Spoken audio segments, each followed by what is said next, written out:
Bonjour à tous et bienvenue dans Security Book sur News Sécurité, votre bibliothèque des ouvrages sur la sécurité justement. Aujourd'hui, on va évoquer un sujet qui concerne aussi bien les citoyens que toutes les entreprises et donc celle de la sécurité privée et publique. L'IA générative, les systèmes prédictifs. Nous pousserons peut-être même plus loin le débat avec l'alliance IA et robots humanoïdes. Quels services pour la sécurité privée et public? Eh bien, l'IA, c'est le thème de l'ouvrage intitulé « Les systèmes prédictifs ». Et je reçois l'un de ses auteurs, le préfet Jean-Martin Jaspers. Bonjour. Bonjour, je suis très heureux d'être avec vous pour parler des systèmes prédictifs. Merci beaucoup, monsieur le préfet, d'être sur notre plateau. Vous êtes expert en IA et président du fonds de dotation Amichemi. En quoi consiste ce fonds ? Alors, c'est un fonds qui aide les recherches et les études, essentiellement dans les affaires intérieures et de sécurité. Oui. On travaille avec des écoles, on travaille avec aussi des mutuelles, comme Interial, qui est une des grandes mutuelles du ministère de l'Intérieur, assurant plus de 400 000 personnes. Et puis parfois, on travaille avec des pays étrangers, notamment, par exemple, le Vietnam nous a demandé de travailler dans les domaines de formation de cadres dirigeants. En tout cas, c'est une équipe de cadres dirigeants pour la quasi-totalité issue du Centre des hautes études du ministère de l'Intérieur, et qui continuent de travailler ensemble pour des projets d'intérêt général. Alors, je le disais, cet ouvrage est collectif, collégial, on va dire. J'aime bien citer les gens qui travaillent et qui produisent ces livres.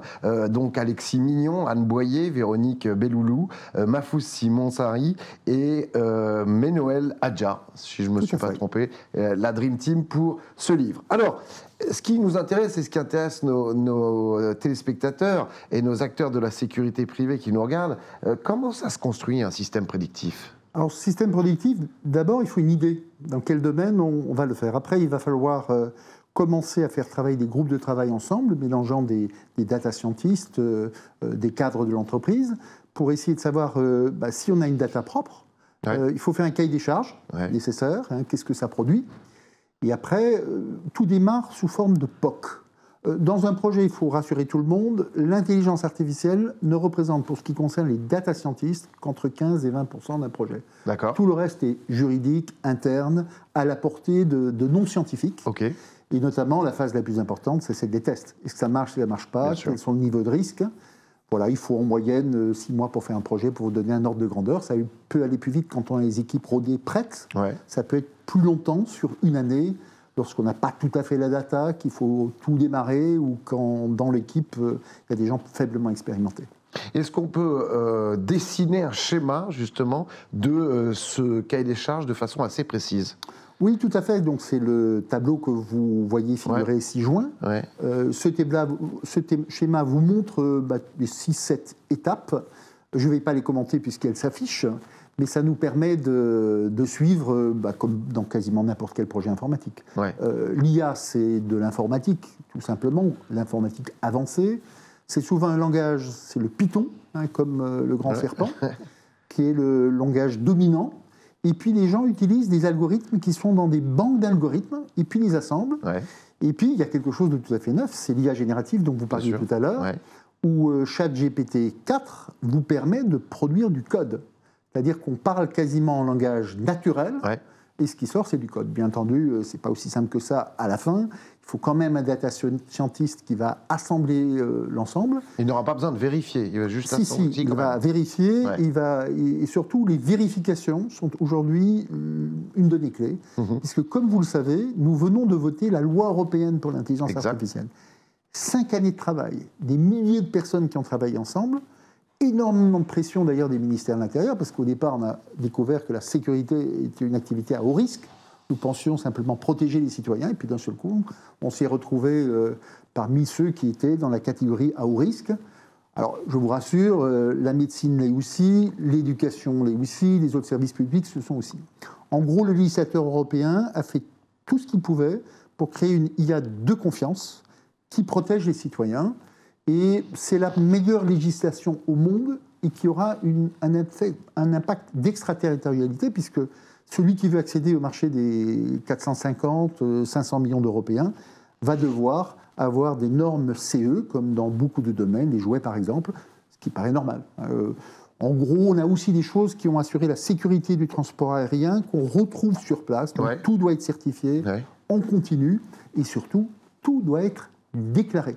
Ce qui a un énorme impact dans nos secteurs de la sécurité, c'est que le jour où il y aura un problème dans un système, parce qu'il y a mort d'homme, parce qu'un sein aurait été brûlé par un système automatique de santé qui devait soigner, les services de police vont avoir immédiatement la possibilité d'accéder au décès de fond des algorithmes, savoir qui les a produits, quand ils ont été testés, comment ça s'est produit. Ce qui n'est pas le cas avant.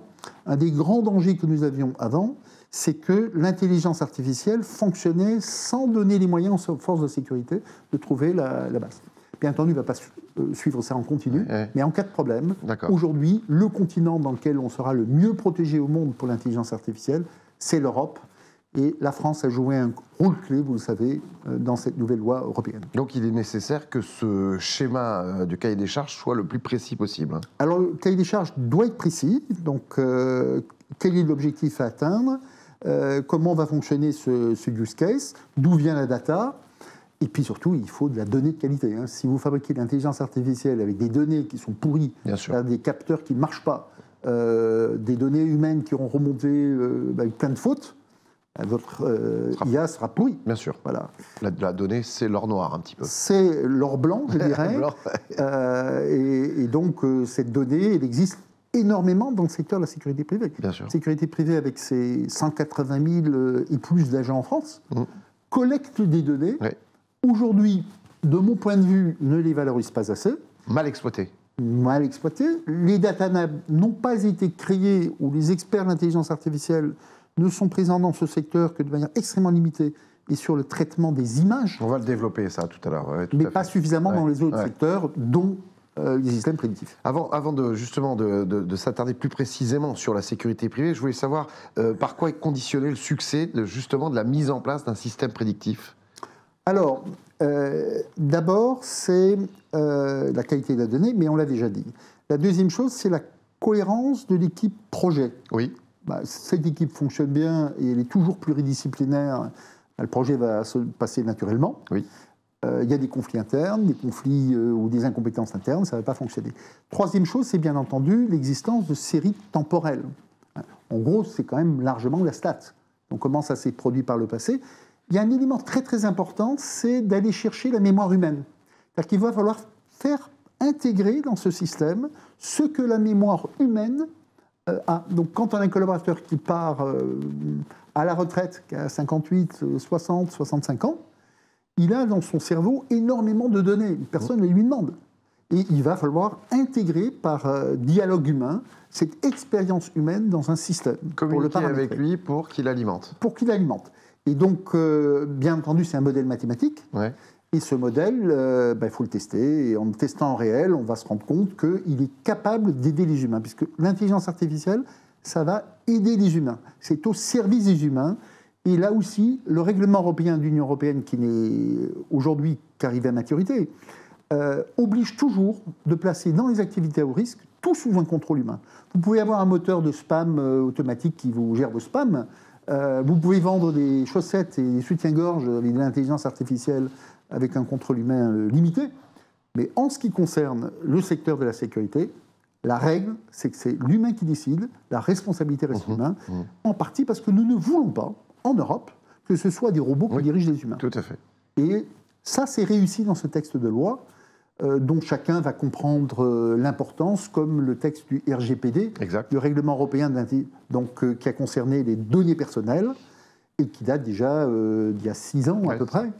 Et donc, nous sommes aujourd'hui les meilleurs au monde dans le domaine de la législation. Très souvent, on dit que les technos sont inventés par les Américains et les Asiatiques, et c'est les Européens qui inventent la réglementation qui va avec.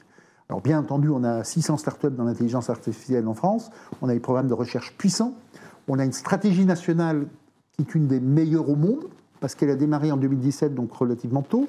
Elle a été alimentée par à peu près 3-4 milliards d'euros au départ. Elle est réalimentée par de nouvelles ressources en milliards d'euros. Elle se croise avec un programme européen qui est fabuleux, qui s'appelle Horizon Europe, qui aide des équipes de recherche par paquet de 3-10 millions d'euros. Le programme de sécurité le plus puissant, c'est Starlight, 20 millions d'euros pour fabriquer des algorithmes. Et la France est puissante aussi parce qu'on a la chance d'avoir des grands acteurs de sécurité comme le CEA. Le commissariat à l'énergie atomique, c'est une force de frappe de 400-500 data scientists qui sont parmi les meilleurs en Europe. Ouais. Et donc, le ministère de l'Intérieur, qui est un ministère formidable, a pour l'instant qu'une 60aine d'experts en intelligence artificielle. C'est pas beaucoup. Sur une sphère large, si on intègre les sapeurs-pompiers, des 550 000 personnes. Donc l'ère de l'IA a doucement commencé il y a à peu près 10 ans au ministère de l'Intérieur. Et on a une marge de progression qui reste considérable. Alors, j'ai évoqué la maintenance prédictive grâce à cette IA. Quels sont les cas d'usage avec ? Est-ce qu'on peut définir d'abord plus précisément ce que c'est que cette maintenance prédictive d'ailleurs ? La maintenance prédictive, c'est surtout un moyen d'éviter les pannes futures. Donc vous avez déjà une forme dans votre GPS ou dans votre système de voiture, oui. les voitures les plus sophistiquées, qui va vous dire qu'il faut passer à l'entretien à telle date. Voilà le taux d'usure. En fait, on va prendre toutes les données sur un système, ouais. On va les mettre en commun, on va regarder les séries de pannes antérieures et on va se rendre compte que certains capteurs nouveaux, si on les installe, notamment le capteur de chauffe, c'est la même chose sur des équipements, quasiment sur les humains. Quand vous commencez à dépasser vos 37 degrés, que vous êtes à 38, 39, 40, on a de la fièvre, c'est qu'il y a un problème. Ouais. Voilà, vous avez vos fièvres. Et il faut agir, il faut aller voir un médecin. Et donc, c'est exactement la même chose qu'on fait sur des systèmes de camions, sur le ferroviaire, sur l'aérien, et pourquoi pas demain, beaucoup plus dans le domaine de la sécurité privée. Alors justement, des exemples, des cas d'usage en sécurité privée, il y en a un certain nombre maintenant. On peut peut-être parler de Predictops, qui vole au secours des pompiers ? Je ne dirais pas en sécurité privée, là on est en sécurité publique. Oui, là on est en public, vous avez raison. Vous faites bien de citer Predictops. Predictops, c'est un très beau chapitre de ce livre. Il a été écrit par le contrôleur général des sapeurs-pompiers, Stéphane Baudou, oui. qui tombe dans la marmite de l'IA dès 2017, qui, de ne pas agir, décide de créer un data lab, en gros 3-4 sapeurs-pompiers sur ces 3400 sapeurs-pompiers du Doubs, qui vont travailler ensemble sur des questions d'intelligence artificielle. Ouais. Et il va remonter des informations historiques dans un système, dans une base de données, avec les 2-3 ingénieurs. Et ça va lui permettre, en mettant beaucoup des données du SDIS ensemble, avec des données qui viennent de la météo, avec des données qui viennent du niveau des cours d'eau, de pouvoir prédire l'activité des services sur une base tout à fait correcte sur 12 heures, et avec une finesse très très acceptable sur 3 heures. Okay. Donc il a du temps d'avance par rapport à ses collègues qui attendent qu'on leur rende compte qu'il y a un problème. Et donc en général, il y a des signes avant-coureurs qui vont créer une situation dans laquelle il faut mobiliser des ressources.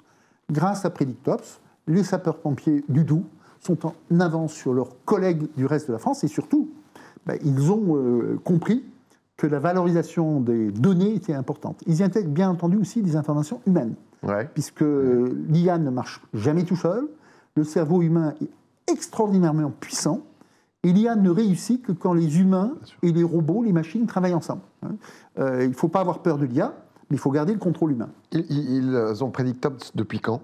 Alors ils ont aujourd'hui une version opérationnelle de Predictops, on peut considérer depuis 2020, à peu près. Donc on a aujourd'hui 3-4 années d'expérience. Ils commencent d'ailleurs à la diffuser ailleurs en Europe. C'était ma question, mais ailleurs en France, quand est-ce que les autres SDIS seront équipés ? Alors, il se produit un phénomène très précis dans les SDIS, c'est qu'ils ont beaucoup de colonels et de généraux qui sont des ingénieurs. Je pense à Emmanuel Claveau, par exemple, qui est le patron du plus gros SDIS civil de France, c'est-à-dire la métropole de Lyon. Tous ces ingénieurs commencent à travailler ensemble. Alors, j'ai conduit un programme au ministère de l'Intérieur, excellent programme, RCA, évaluation et renforcement des compétences en intelligence artificielle, en gros 100 heures de formation, 1 jour par mois pendant 1 année pour des niveaux de lieutenant à lieutenant-colonel, donc les officiers du cœur de bataille. Chacun des 15-10 qui a participé à ce programme commence à créer son data lab. D'accord. Et donc, ils commencent à s'échanger des algorithmes. Et ils ont toute la question de la valorisation de la data. Et donc, dès que vous travaillez sur l'IA, vous vous rendez compte que l'attention à la data n'a rien à voir. Puisqu'ils comprennent qu'avec une data pourrie, on va avoir des résultats pourris. Bien sûr. Et donc, demain, le dirigeant, puisqu'ici c'est l'agora plutôt des dirigeants de la sécurité, le dirigeant va poser toujours une question. Donc, quelle qualité de notre data ? Souvent, les gens ne répondent pas. On ne sait pas, on n'a pas vérifié, on n'a pas. Or, l'intelligence artificielle est capable de contrôler le niveau de qualité de la data. La première bonne expérience du ministère de l'Intérieur, ou l'une des premières, a été sur les armes, à cause des attentats. On s'est rendu compte qu'on avait une data qui était un peu pourrie sur les armes, qu'on avait des Winchester de 1800, que l'IA permettait de contrôler le niveau de qualité des adresses des détenteurs d'armes. Et donc, on a fait travailler des data scientists là-dessus. Aujourd'hui, on a un projet qui s'appelle BaseGun, qui est une des meilleurs projets en Europe et au monde sur le contrôle des armes. Et parce que non seulement on est capable de détecter le niveau de qualité grâce à l'intelligence artificielle, mais surtout on est capable de corriger.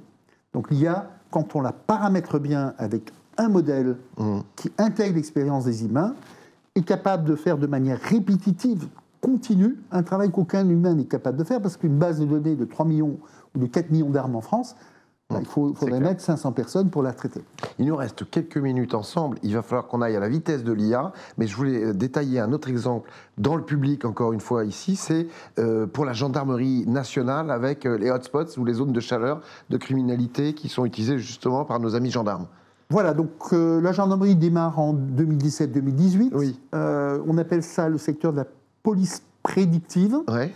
qui est un moyen de voir les points chauds, les points de chaleur.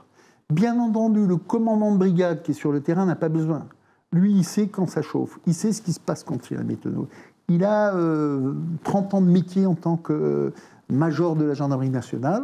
Par contre, quand on monte d'un niveau, c'est bien d'avoir des cartographies d'évolution prédictive. Et donc, la gendarmerie a un formidable général de gendarmerie, le général Patrick Perrault, qui a un doctorat d'intelligence artificielle, qui est le coordonnateur sur place, et qui, comme ce qui s'est passé en Suisse, en Allemagne, aux États-Unis, a lancé une expérience qui a aujourd'hui à peu près 5 ans d'âge sur la police prédictive, oui, pour détecter les zones de chaleur et leur déplacement. Et ça permet d'optimiser la gestion des ressources. La gendarmerie a un autre projet qui est formidable, c'est un projet qui concerne les déplacements des escadrons de gendarmerie. Ils ont remonté 10 années de data, et ça fait des plans de déplacement des escadrons avec l'aide de l'intelligence artificielle.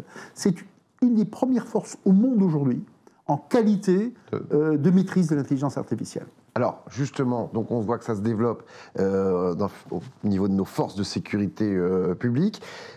Où en est la sécurité privée en termes d'IA de façon générale, mais plus précisément, on va rentrer dans le vif du sujet, c'est la maintenance prédictive qui peut vraiment épauler nos sociétés de sécurité privée. Alors, je crois que vous avez raison sur la maintenance prédictive, mais c'est surtout les questions de véhicules demain, d'entretien de matériel. Ouais. Deuxième chose, certaines sociétés de sécurité privée qui font déjà de la maintenance, parce que le modèle de demain, c'est de dire je vous aide en sécurité, y compris parce que j'ai 2-3 data scientists qui vont vous faire un système de maintenance prédictive, ça va vous aider sur tout le reste de vos systèmes. Mais globalement, ils sont forts en matière de traitement de l'image. Oui. L'entreprise 22, par exemple, est française. Elle vient de lever quelques dizaines de millions d'euros. Elle fabrique parmi les meilleurs algorithmes au monde de reconnaissance des images et de situations. Mais la plupart des entreprises de sécurité privée que je connais n'ont pas créé Data Lab, n'ont aucune stratégie écrite sur l'intelligence artificielle, connaissent peu le secteur, ne l'ont pas utilisé pour leur gestion interne des ressources humaines, c'est un point, n'utilisent pas nécessairement pour leur communication, leur formation l'IA générative pour l'instant, et puis surtout ne voient pas arriver le grand choc qui arrive, c'est des humains secondés par des robots. On va en parler. Certains y sont allés. Ouais. Ils ont déjà mis en place des drones dans leur société qui vont vérifier des signalements humains. Dès qu'un humain signale quelque chose, pof, le drone décolle, il va vérifier, il prend les images complémentaires, il fait la zone. Mais ils sont très peu nombreuses. Quel est le risque pour ces entreprises de sécurité qui nous regardent ou pour les directeurs sécurité des grandes entreprises françaises s'ils n'avancent pas sur ce domaine-là qui est donc le futur? D'abord, c'est la chute progressive des marges. Donc, une entreprise qui intégrera l'intelligence artificielle va gagner 2, 3, 5, 10, 15% de marge. C'est énorme. Parce qu'il y a une automatisation. Oui. Et ça va être croissant. C'est comme une entreprise qui n'aurait pas intégré il y a 30 ans Internet et l'informatique. Elle tenait pas la route 5 ans après. On l'a vu sur des grandes enseignes dans le domaine du textile qui n'ont pas vendu sur Internet. Au début, ce n'était pas important. Mais après, elles ont disparu. La vitesse, c'est 5 ans à peu près. Et ce qui peut se produire, c'est qu'à côté des humains, il y ait des robots humanoïdes. Et que quand une situation est difficile, quand c'est compliqué, on envoie plutôt le robot en première ligne que l'humain. Donc le robot fait ce qui est plutôt sale, ce qui est difficile, ce qui est répétitif. Et donc dans tous ces métiers-là, le robot peut travailler sous la supervision de l'humain. Aujourd'hui, on est à 23... C'est vraiment le robot humanoïde Oui, le robot soit humanoïde parce qu'on est en Europe, oui.